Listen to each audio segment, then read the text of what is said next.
Hello and welcome back to Dishonored with me, Meta Yorick, who likes melodramatic intros. I love melodramatic, to be serious.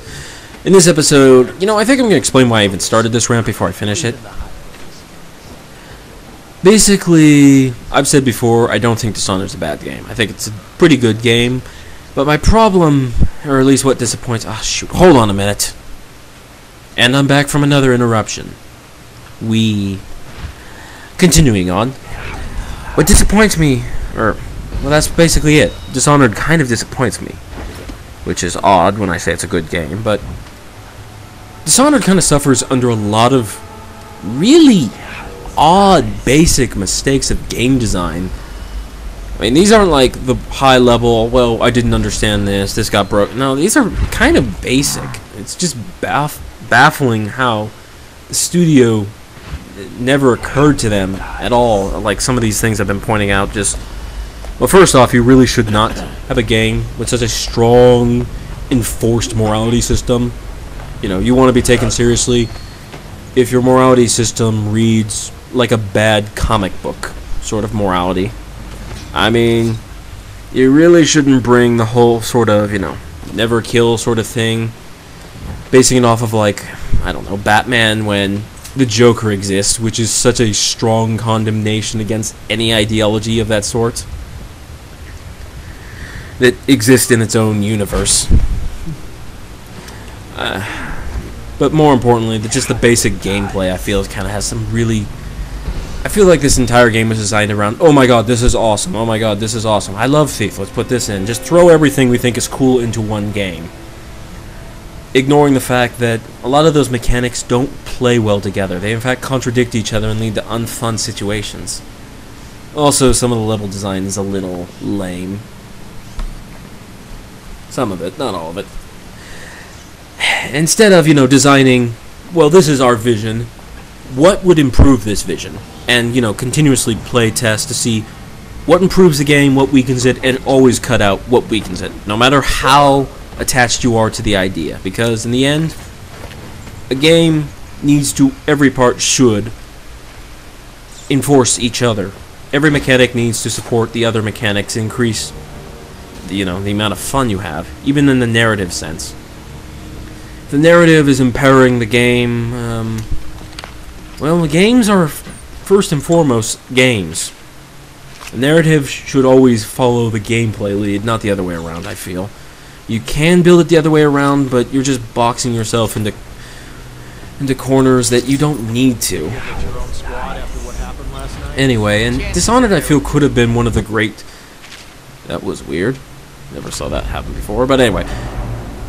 One of the great games of the 7th generation of consoles, and because of some of these mistakes, it just isn't, and it makes me really sad, because I feel that there's a spark in creativity and talent in this new studio that could have made the next great thing, but simply didn't. And I find this disappointing falling short much more aggravating than I find, a game that's just legitimately bad. Like, you just play it for 5 minutes and you know that no matter how much money or time or any other factor you could throw into the game, this game had no potential, just a game that's just not good. It was never going to be good. I find games like this more frustrating and interesting at the same time. And I'm back from being interrupted again. I believe I was saying why I find this game kind of polarizing for me at the very least. Why it saddens me, and why I chose it first, because I think it's a very interesting example of both what to do in a game and what not to do. Also, I should clarify about my objection to the morality system. Dishonored, I'm not going to put everything, like all my hatred of these flaws on the morality system of Dishonored, because I have almost never seen any good morality system in video games, and honestly, I think video games would be better if we just remove the arbitrary good or evil choices, or even the somewhat pretentious workarounds where, it's like Mass Effect Paragon and Renegade, which translates to as Saint and Asshole. In this game's High and Low Chaos, which once again, it's just good and evil window dressed, and I'm gonna try something. Not a good idea, but I find this amusing. Ah, shoot! It's a solid surface. Hate when that happens. Oh well. Let's be honest, I don't think any game designer would ever think of someone trying that. Me just being a dick and throwing a bottle at someone's head. I just wanted to see, like, the reaction of, what the... yeah, I'm a bit of a dick. But it's a video game, and I like to just do random things, because why not? Video games are entertainment, and I intend to enjoy them. Possibly doing things that were not intended. Majority of the time, doing things that were not intended. So, that's the reason why I'm going through this rant, and why I chose this game to begin with. That, and I had technical difficulties with the games I actually wanted to do first, because of the recording device I used, and I love doing that. That is just so much fun. Yeah, these magic powers are just fun to use. Too bad I get punished for using most of them. But continuing on the things I find irritating about the morality, there are only a couple more things. First, I should clarify, I made a mistake. In the previous episode, I said you can only kill like 4 or 5 people on any one map and level. No, it's the level in its entirety, which means it's much more forgiving about how many people you can kill. But the point remains that it still just leads to unfun gameplay style, so my condemnation of it still remains unaltered, but a little softened because I don't know. I don't know how I screwed that up. Honestly, I thought it was a little weird when I read it in like multiple articles, but you know, it was like, well, this is what the game developers are saying, and granted, I'd never played this game like 100% non-lethal, so it's either, you know, like a really, really incredibly low death run I've done, or basically what I'm ending up doing now, where I keep inadvertently killing people, and this is like the least secret room I think I've ever seen. Seriously, you got bars that just lead out to an area where anyone can walk by and look in. Wow, this is a room I've never seen. Also, that painting, you saw it at the beginning of the game. Wonder what happened here.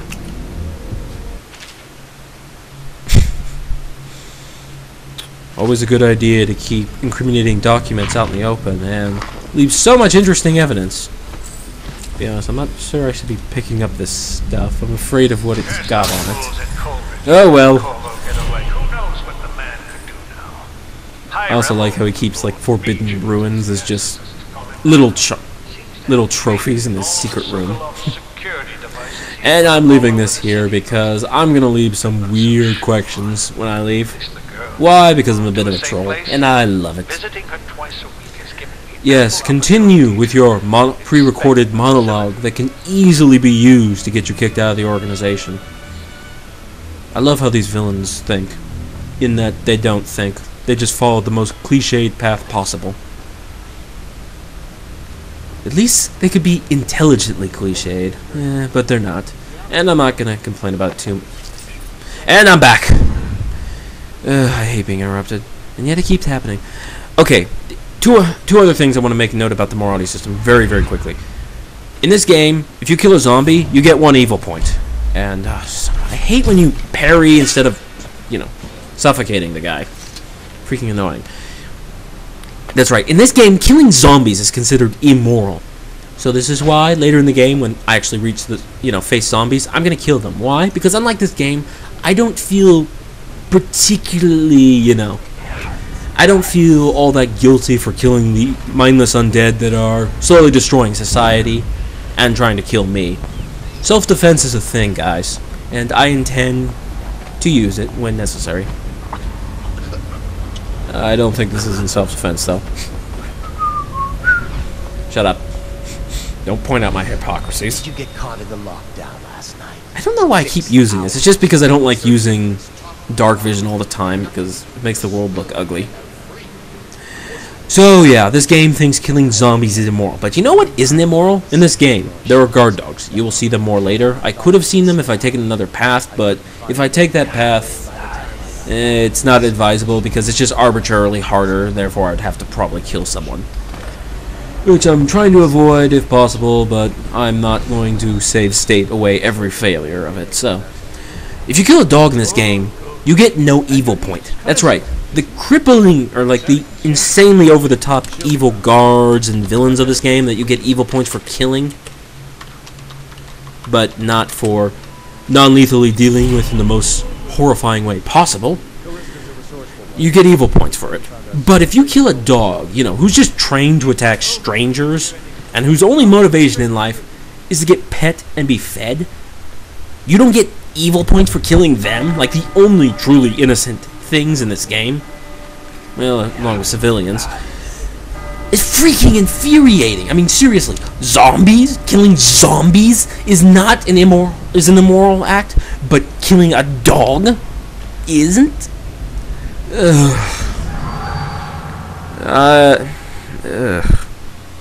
Seriously. I admit, these two last points legitimately piss me off because they just... Also, I'm assassinating someone. You might recognize him because he was in the intro. You don't, but you might. If you play the game 5 times and then notice, oh my god, that bland generic character was in the intro.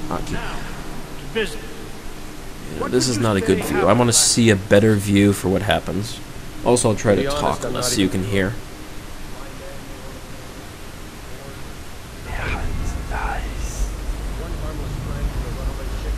Alright, so I switched the poison that was going to go to that maid's uncle.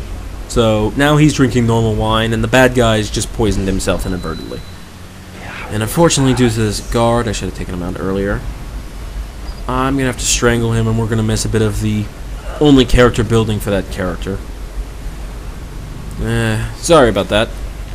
I mean, yeah, he's bland, but the game went through so much effort to try and flesh out his character, even if it was done poorly, that I feel obligated that I should have at least shown it a little better. Clearly the poison's working. Alright. Alright, when he dies, I don't want anyone calling guards. I'm gonna rush in, try the well-intentioned captain of this.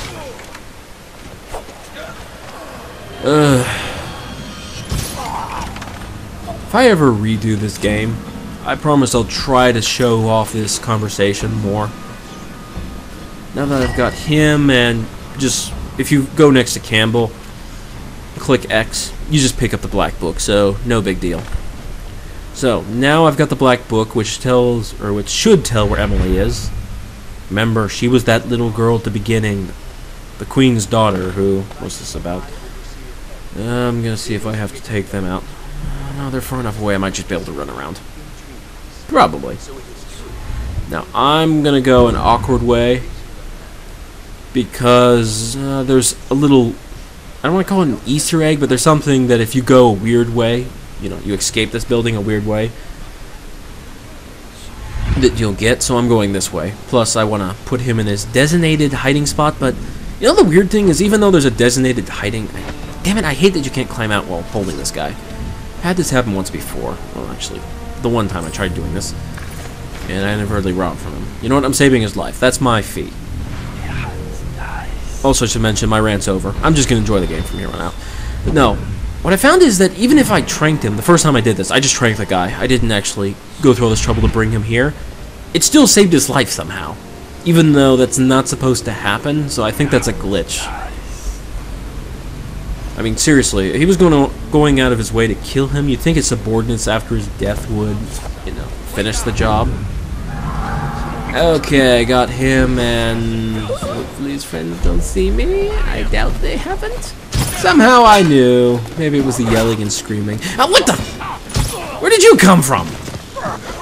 Oh, shit. Oh, shoot, oh, shoot. Well, I think civilians just died. Also, if anyone dies on this map for any reason, you get blamed for it.